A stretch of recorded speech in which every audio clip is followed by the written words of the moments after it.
Menurut Tungku, jika seseorang bekerja di bank, apakah gaji yang diambil tersebut itu termasuk halal atau tidak? Terima kasih. Orang kerja bak bank. Bak bank kan le macam transaksi. Nah yang tugas utang bank. Khusus bagiannya ikutnya. Nah yang tugas tulis-tulis bagian utangnya. Nah yang ladung bagian tak pam. Nah tulis siapa yang memakai yang kalau Pak bank sih. Gaji pajak Pak bank sih. Macam-macam transaksi. Nah, bila ya ijuk gaji dari hasil riba, punya pasti boh. Pasti gajinya dari hasil yang riba.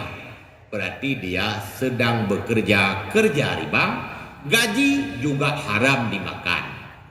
Nah, tapi menyotok di menjampu sebab bak banknya hanya tentang transaksi riba mendung. Ladom naya icok peng iputai luai bisnis lah cara lain. Ilawak-lawak tu kamu jampu hanya diturile yang terriba yang terhana. Ijo tu tanya gaji halal buat haram pakai ikerja bak riba. Gaji dia pajo. Yo beda antara haram buat dengan haram gaji-gaji. Apa? Menye haram buat haram gaji-gaji berarti dua macam desa. Paju haram. Tapi naurang buat ke hala gaji ke haram. Naurang buat ke haram gaji ke hala yang lain bab. Tiga terulang. Menye mujampu menye. Tapi banknya hanya lupa ada yang tahu ya.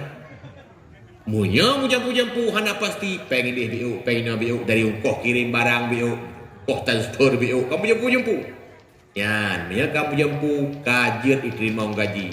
Tapi buat gaknya tetap munye bekerja bak transaksi haram, membantu riba, desa.